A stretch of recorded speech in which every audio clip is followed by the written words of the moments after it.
പ്രിയമുള്ള കുഞ്ഞുമക്കളെ, ഞാൻ ഹരീഷ് ആർ നമ്പൂതിരിപ്പാട്. നോനുവിൻ്റെ പിറന്നാൾ ഈ കഥ കേൾക്കൂ. നമസ്കാരം നോനു എന്ന ശബ്ദം കേട്ടാണ് നോനു മുയൽക്കുട്ടി ഉണർന്നത്. അവൾക്ക് എത്ര ഉറങ്ങിയാലും മതിയാവില്ല.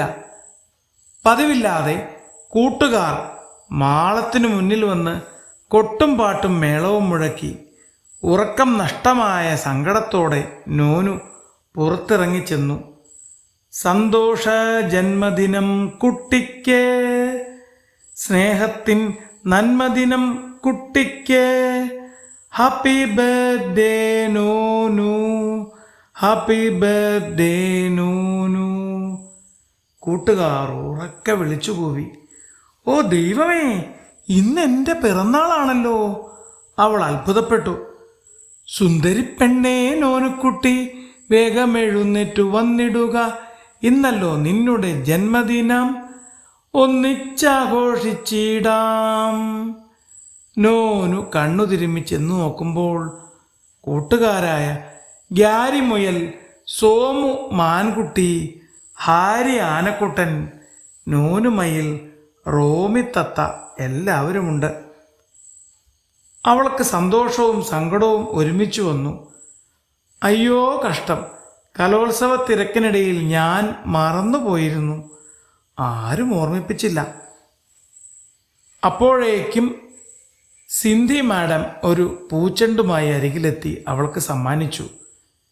നിങ്ങൾ കുറച്ചു നേരം കാത്തിരിക്കണേ, ഞാൻ വേഗം വരാം എന്നു പറഞ്ഞ് അവൾ മാളത്തിനകത്തേക്ക് ഓടിക്കയറി. കുറേ നേരത്തേക്ക് അനക്കമൊന്നും കേട്ടില്ല. ഏകദേശം 1 മണിക്കൂർ കഴിഞ്ഞപ്പോൾ അവൾ വെള്ള ഫ്രോക്കും ചുവന്ന തൊപ്പിയും ധരിച്ച് മാലാഖയെപ്പോലെ മുന്നിലെത്തി. അത് കണ്ട് എല്ലാവരും ആശ്ചര്യപ്പെട്ടു. പിറന്നാളുകാരി അണിഞ്ഞൊരുങ്ങി വന്നപ്പോൾ എല്ലാവർക്കും ഉത്സാഹമായി. അവർ ഒരുമിച്ച് പാട്ടുപാടി നൃത്തം വച്ചു. Happy birthday നോനു. നോനു എല്ലാവർക്കും മധുരപലഹാരങ്ങളും പഴങ്ങളും നൽകി. കൂട്ടുകാർ അവൾക്കും ചെറിയ സമ്മാനങ്ങൾ നൽകി. പന്ത്, പാവ, ചാന്ത്, പൊട്ട്, കമ്മൽ, മുത്തുമാല, കരിവള, കുപ്പിവള, അങ്ങനെ നിരവധി സമ്മാനങ്ങൾ. എല്ലാവരും നോനുവിനെ ചേർത്ത് പിടിച്ചു പറഞ്ഞു, സുന്ദരിമൊയിലേ, നീ എത്ര സ്നേഹമുള്ളവളാണ് എന്ന് പറഞ്ഞ് അവളെ വട്ടം ചുറ്റി അവർ നൃത്തം വച്ച് പാട്ടുപാടി. അവിടമാകെ പാട്ടും ചിരിയും നിറഞ്ഞു. നോനു കണ്ണുകളടച്ച് ചിന്തിച്ചു, എനിക്ക് ഇത്രയും നല്ല സുഹൃത്തുക്കളുണ്ടല്ലോ, അതാണ് ഏറ്റവും വലിയ പിറന്നാൾ സമ്മാനം. അവൾ കൂട്ടുകാർക്കും നിരവധി സമ്മാനങ്ങൾ നൽകി. അവരെല്ലാം സന്തോഷത്തോടെ നോനുവിനെ അനുഗ്രഹിച്ച ശേഷം വീടുകളിലേക്ക് മടങ്ങി.